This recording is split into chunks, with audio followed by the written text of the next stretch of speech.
when the stream starts.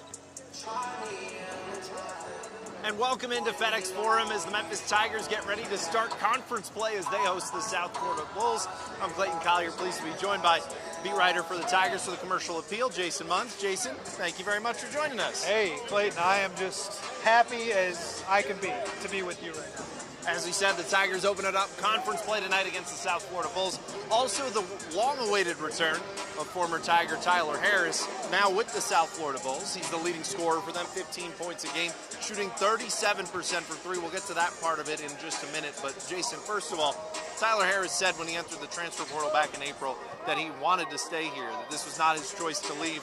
And to Penny Hardaway's credit, he didn't shy away from that yesterday in his news conference for this game, saying, hey, yeah, the guy wanted to stay, and Penny just had his own idea for how things should go for this season. Yeah, and I don't know if I was surprised that Penny addressed it as specifically as he did, but he did, and as you said, credit to him.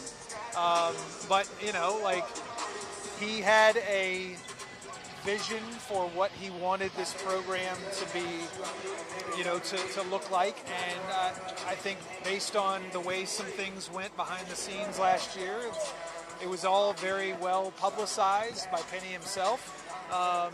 You know, he wanted to make sure that was not, he wanted to create a different culture, and I think part of it meant that some people had to go, and I think Tyler was one of them. Yeah, he mentioned specifically yesterday, he said Tyler, he mentioned Lester as a guy that left, Amani Bates, Landers Nolly, some of those other guys that had kind of hinted that maybe there wasn't an option to return this season. But for Penny, he's now changed this team, a lot more experienced, a lot more together than we've seen in previous years, especially last year in particular. The one thing that has been missing that we've talked about is three-point shooting.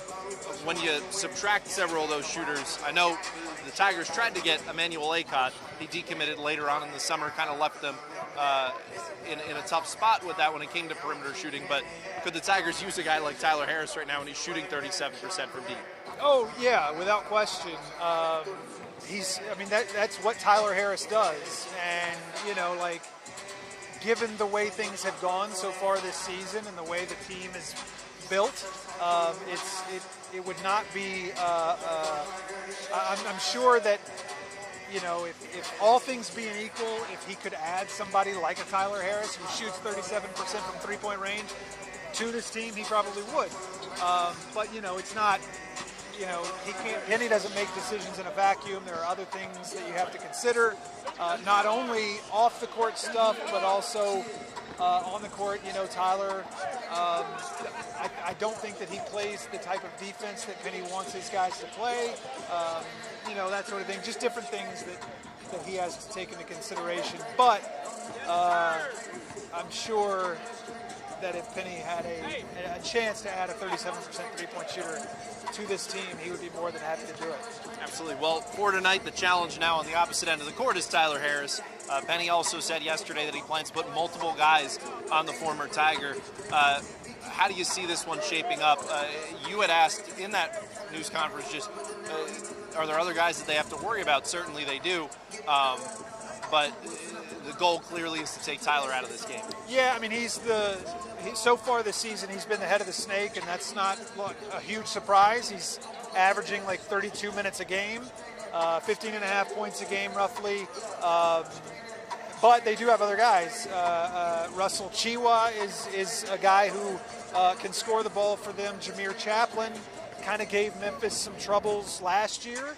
So, you know, like, here's what I envision. I think Tyler is going to shoot a lot tonight. You don't say. I have Going a out on a feeling, limb there, I have a hunch that Tyler's going to shoot the ball quite a bit tonight. Whether he makes it or not, we'll see. I think Penny is right. I think he's telling the truth when he says that he's going to stick multiple guys on him. I would look for Alex Lomax to be the primary defender on Tyler Harris, which could make for some interesting moments, you know, hopefully. But, you know, I would expect Demario Franklin to defend him some, and maybe even, you know, some other guys here and there. But for sure, Alex Lomax and Demario Franklin. But yeah, I think Tyler's probably going to shoot quite a bit tonight. And what terrific theater is that? You have Alex Lomax, Tyler Harris, guys that were on opposite ends throughout Memphis, playing at all the big, venues throughout here. You have one guy from East, one guy from Cordova that were going head-to-head for so many terrific battles. They both go to Memphis together. Now here at FedEx Forum, going up against one another. I mean, this is about as much of a grassroots head-to-head matchup that you can get here in Memphis. Yeah, and really, the other thing I expect is I do not expect a repeat of the KJ Lawson situation from a few years ago where he got booed by the people, by the fans. I think the fans, are still fans of Tyler Harris. Absolutely. And so I think that is going to be part of the night tonight. I think they appreciate what he did for Memphis. He's still the career leader in free throw shooting percentage and is 5th all time on the career three-pointers list. So, I think he's going to get some love tonight, and rightfully so. Yeah, absolutely. I mean, you're talking about a guy who, as we mentioned, hometown kid, coming in playing for Memphis, performing well. Yes, he transferred to Iowa State a couple years ago, but he came back as a walk-on and wanted to be here. And I think that was the important part for him in mentioning that it wasn't his decision to leave. Not necessarily a knock on his coaches or the university, but to explain, hey, I want to be here. Like, I want to be at Memphis. And, this is what he wanted maybe for 15 games out of the year, not just one, to be here at FedEx Forum. So, he should be getting a cheer. There shouldn't be a single boo in the audience. There shouldn't have been a boo for KJ either. But or any college kid for that. But yes, hopefully a very warm reception here for Tyler as well. Tigers coming into this one, 15.5-point favorites. Did you have a record prediction? Or we'll get to that. Do you have a score prediction for tonight? I believe I predicted like an 83-66 Memphis win. Okay. The line, as you said, is 15.5 points. Something just tells me that Penny is going to be, because they haven't been covering a lot this year.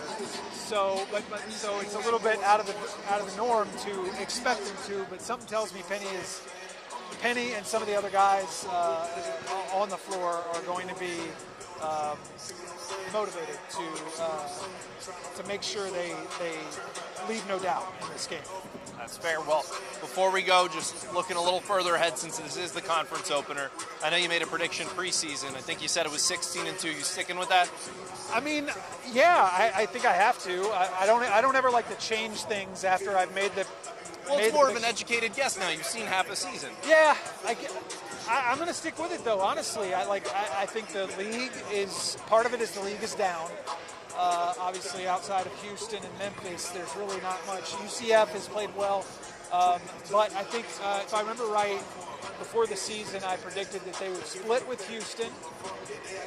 And so that leaves one other game that they'll lose in conference, and I think that's still reasonable. Yeah, absolutely, and I think for me it really depends. I'm in that 16-2, 15-3 kind of range. For argument's sake, I'll say 15-3 and assume that the Tigers get more than 2 quad one games, because Central Florida, Wichita State, those road games could bump up to that range there, and if that's the case, I'll call it and say 2-2 in quad one opportunities there, and then maybe in the college environment, unless you're UConn this year, there's one that you're going to drop somewhere along the way. So for argument's sake, I'll say 15-3, but I won't argue with that.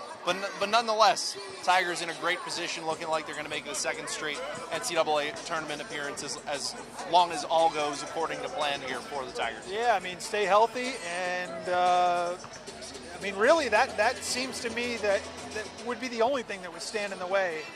I mean, this team is just built for, winning. Like they're old, they're long, they're experienced. They're good. They have a great point guard, All-American type point guard. And they've shown they can play in a multitude of games. They can play in a game in the 50s, they can play a game in the 80s, or sometimes up to the 90s. Yeah. They've scored 80-plus points in their last 5 games, 6 of their last 7, so they can score. But you're right, they can also, play a game in the mud and win a rock fight, too. Well, Jason, thank you so much for taking some time and joining us. Oh, thank you for having me, Clay. Game tips off in just a couple minutes. We'll have all the recap and plenty more coming up at 10 p.m. On ABC 24 with your 901. Thanks for watching.